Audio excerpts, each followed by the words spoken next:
hambanya, Pak Doa, firmannya Pak, silakan. Buka mic-nya Pak, buka mic-nya. Pagi ini kami bersyukur Tuhan buat kasih setiamu yang ajaib. Engkau segalanya dalam kehidupan kami. Berikan kami hati yang mau diajar, mudah dibentuk, sehingga kami memiliki hati yang selalu menginginkan sesuatu yang baru dari Tuhan. Agar kami dapat menyelaraskan kehidupan kami selalu dengan kebenaran firman Tuhan. Karena kami percaya bahwa firman-Mu adalah kebenaran.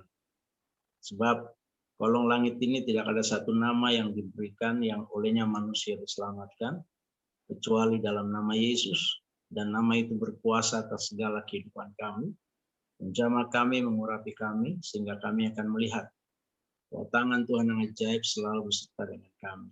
Kami perlu dan kami butuh Engkau Tuhan untuk menerangi setiap langkah kehidupan kami. Biarlah pagi ini dalam renungan yang singkat ini, kami mau belajar bahwa Tuhan Engkau mendewasakan kami dengan segala keadaan.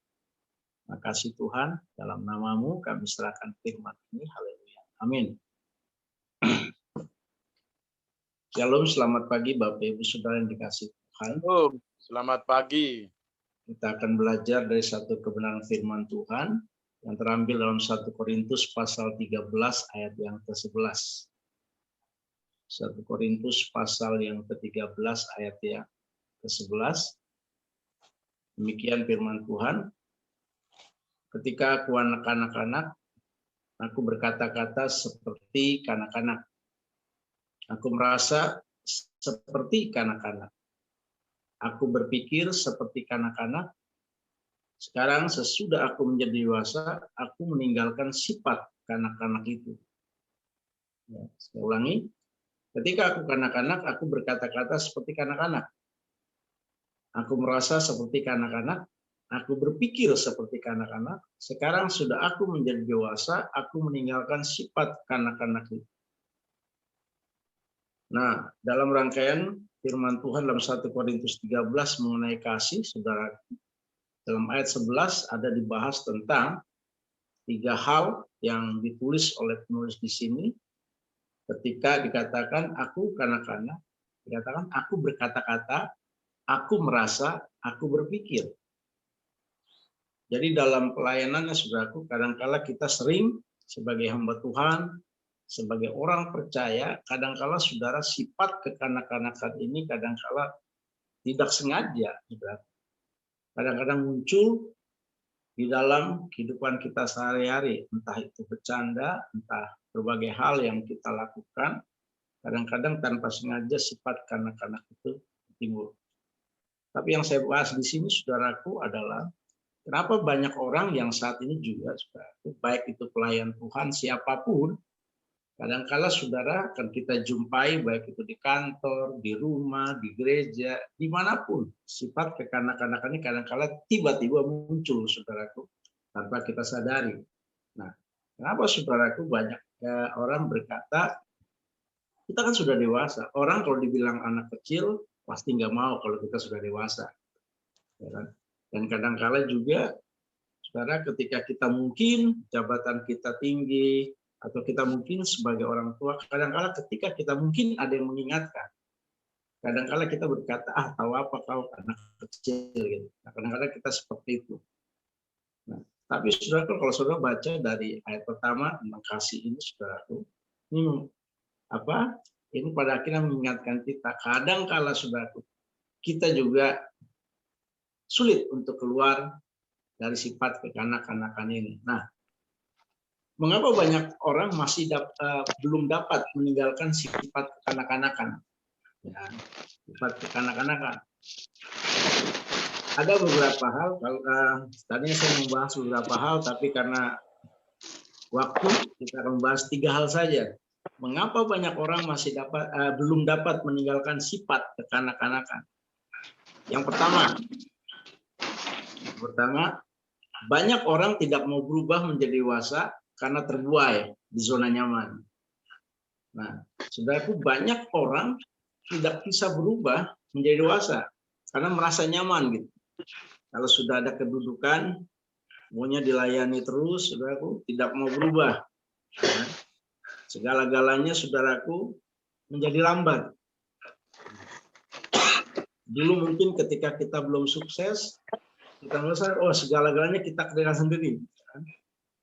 Mencari Tuhan, rajin pagi-pagi, bangun, berdoa dan segalanya, belum dapat jodoh, berdoa. Tetapi saudara, ketika semuanya Tuhan berkati, kadang-kadang kita berubah karena sudah terlalu nyaman dalam hidup. Dan ketika kita diperingati, kadang-kadang, tahu apa? Ini hidup saya. Kita tidak mau menerima sehat, karena kita sudah ada di zona nyaman. Kita tidak mau ditegur. Seperti semalam, Mbak Tuhan bilang bahwa banyak orang pada akhirnya hidup dalam kemunafikan. Seolah-olah hidupnya baik. Tetapi saudaraku, karena sudah terlalu berada dalam zona nyaman, kadang-kala sifat kekanak-kanakan muncul, tidak mau diatur, hidup semaunya. Apa yang dilakukan pokoknya terserah, yang penting senang. Sehingga banyak orang tidak bisa berubah dalam hal ini. Ditegur sedikit, baperan. Ya, tidak disalami di gereja oleh pendeta, baperan. Wah, hanya orang-orang kaya aja disalami. Mentang saya nggak punya apa-apa, nggak mau disalami. Terlalu terbang. Sifat kekanak-kanakan muncul. Mudah tersinggung, mudah sakit hati.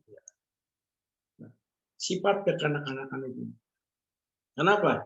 Karena banyak sudah dari kita hidupnya itu sudah nyaman, nggak peduli dengan hidup kita, nggak peduli dengan sistem kita. Nah, saudara, kadang-kala kita sulit diberkati oleh Tuhan karena sifat itu. Dalam Roma 12 ayat 2 dikatakan, janganlah kamu menjadi serupa dengan dunia ini, tetapi berubahlah oleh pengetahuan budimu, sehingga kamu dapat membedakan manakah kehendak Allah, apa yang baik, yang berkenan kepada Allah, dan yang sempurna. Sifat kekanak-kanakan tidak akan bisa membedakan mana yang baik, mana yang buruk. Bahaya atau tidak. Dia terabas saja. Orang anak-anak, saudaraku, tidak tahu kalau dia main di jalan itu bahaya.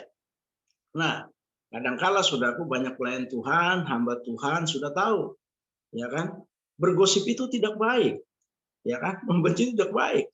Tapi kadang-kala saudaraku, biasanya kita punya komunitas seperti ini, kita punya kelompok di Zoom. Nah, berhati-hatilah, kita harus bisa memilih mana komunitas yang baik atau yang tidak baik. Jangan sampai Bapak Ibu di satu kelompok, ketika kelompok itu sedang ada masalah, ketika kita datang di kelompok itu, masalahnya bukan hilang, tambah masalah. Seharusnya adalah ketika di kelompok tersebut ada masalah, ketika kita datang, maka kita menjadi satu agen perubahan, membawa kabar baik.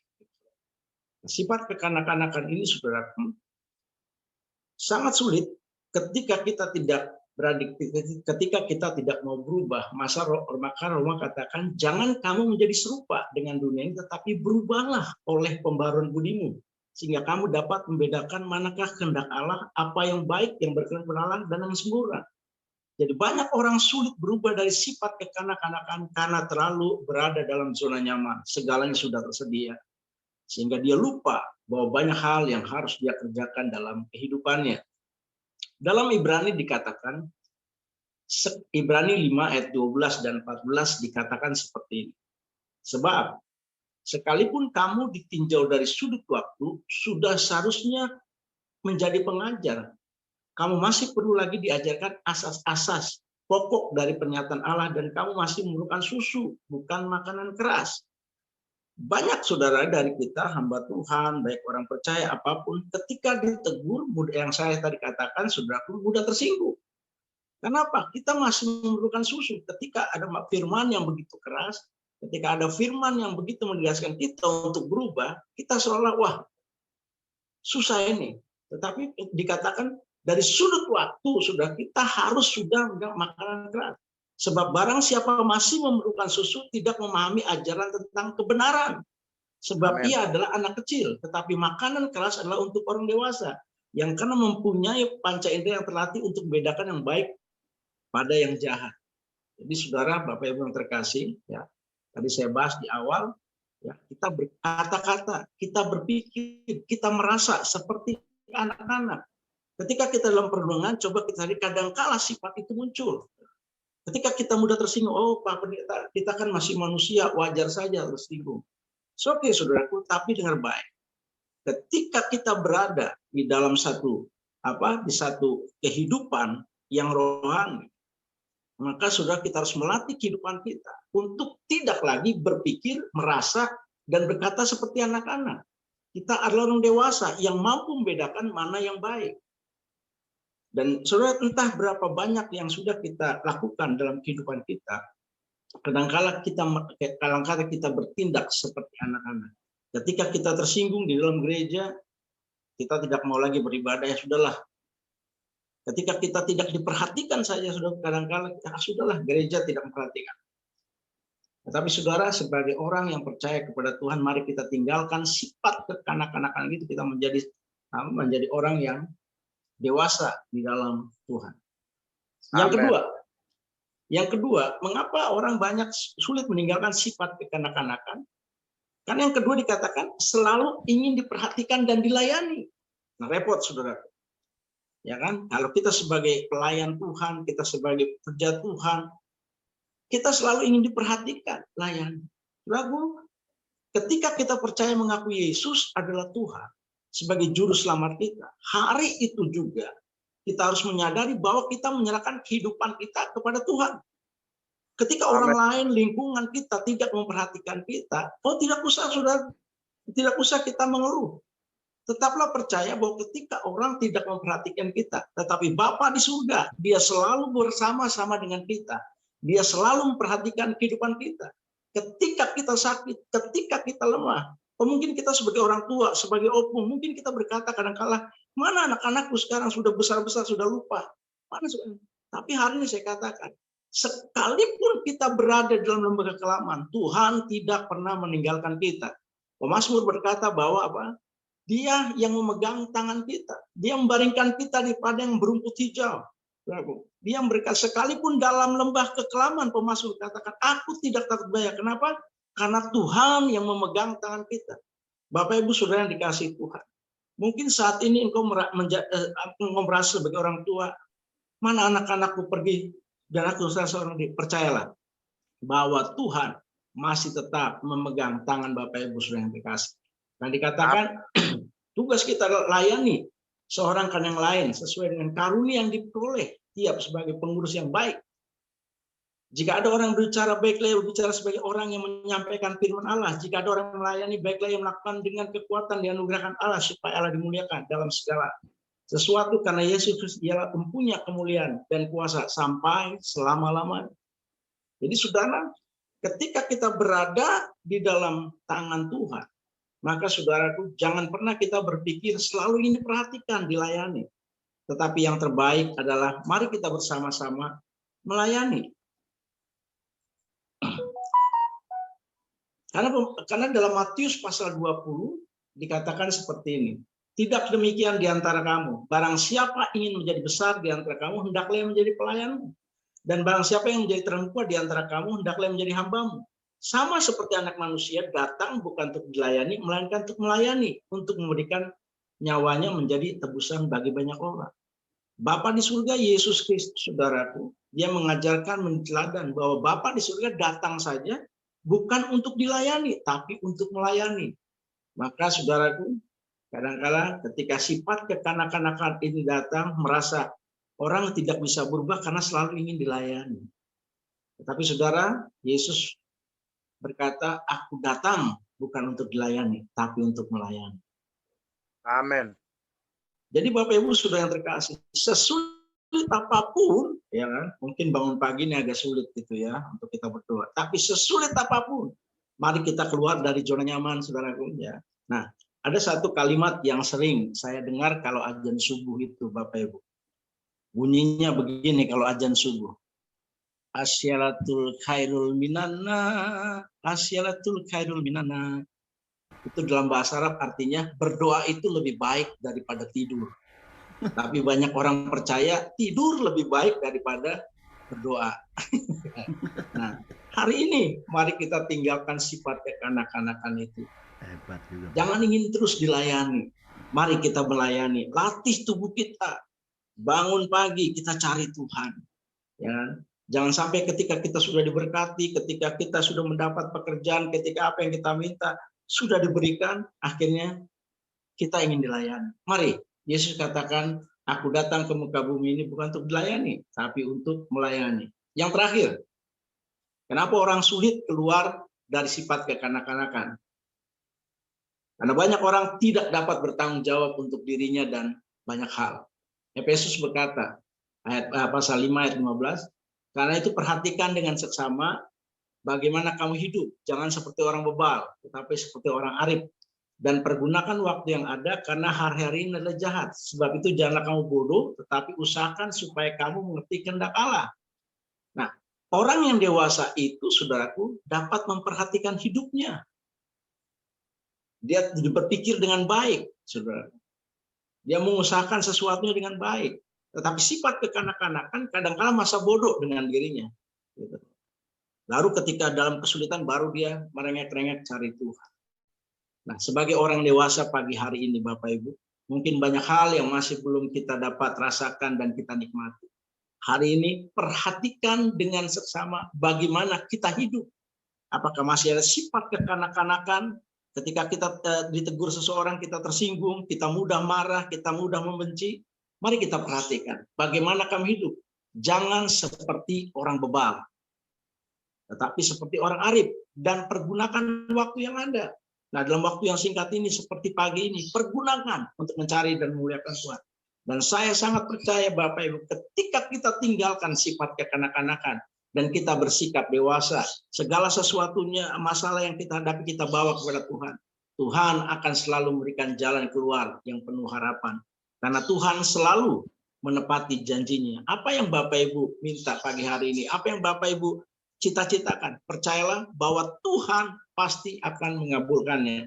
Dengan satu syarat, mari kita tinggalkan sifat kekanak-kanakan itu. Jangan mudah marah, jangan mudah tersinggung, jangan cepat membenci, saudaraku.